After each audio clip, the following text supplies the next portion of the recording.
All right, so here we're going to talk about fiscal policy, and fiscal is another word for financial. So sometimes you might hear a business talk about fiscal policy or fiscal year. So what they're talking about is their financial year. You know, our year ends December 31st, but schools, businesses, they tend to run a what they call a fiscal year. So as an example, here at Center Grove High School, if I go to ask Mr. Smith in May, our department head, for some staples or staplers or whatever, and he says, I'm out of money, I can't get anything till June 1st, well, that's when the fiscal year begins, fiscal year ends, and he gets new money put into his account. So when we talk about fiscal policy, we're talking about money policy, all right? And we're talking about spending and revenue, all right? So we're talking about taxes and spending by the government, not me, not you, not your house, but by the government. And these decisions are made by Congress and the president. All right. So fiscal policy is taxing and spending, and it's decided by the president and Congress, and they are slow. If something bad happens today, they typically can't react by tomorrow.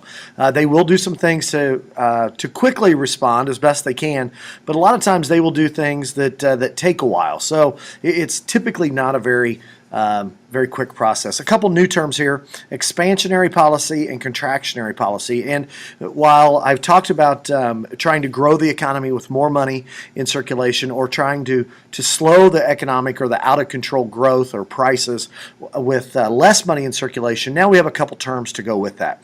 And if there's more money in circulation or more money in the hands of the people, we're talking about expansionary policy, where they're trying to grow the economy. And the opposite of that would be contractionary policy, where they're trying to slow the economic growth.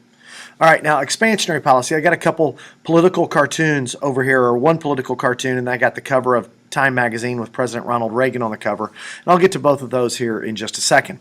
All right, if the Congress and the president decide that they want to grow the economy, or there's a need to expand the economy like we saw in 2009 or after the Great Depression, the Congress and president step in to hopefully help the economy grow. And in this situation, what they would do is increase spending and cut taxes. And when you cut taxes, that leaves more money for you and me in our wallets.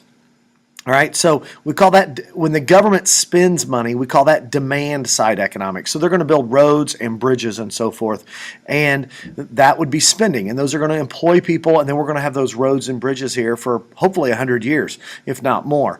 So that would be demand side economics. And a big proponent of this was a guy by the last name of Keynes. So typically this type of philosophy we associate with Keynesian economics. And it's one of those terms that you want to know and you want to be familiar with as to what it is, as far as being able to join a normal conversation as you grow older in life.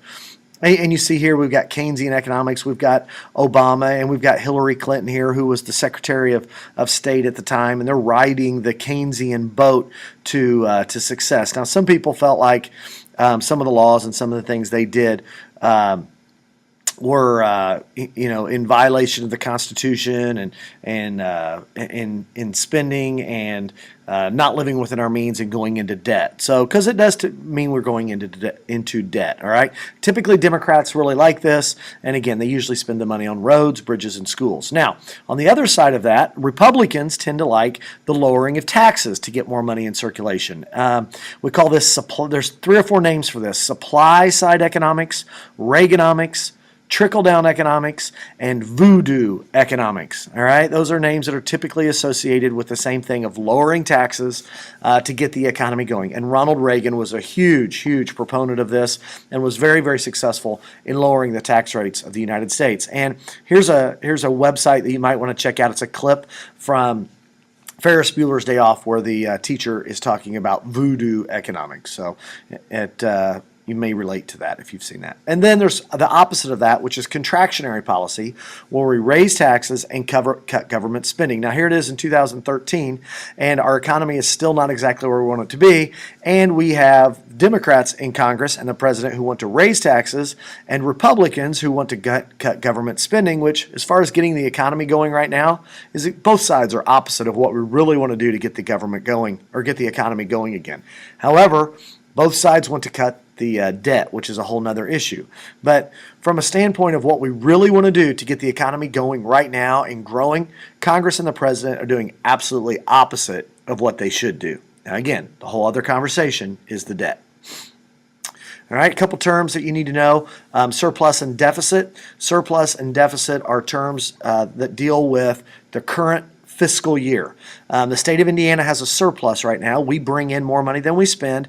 The United States government has a deficit of about $1 trillion this year. So that means the United States government is spending $1 trillion more than what we are spending in this year. The debt is how much we owe overall, which is about $18 trillion.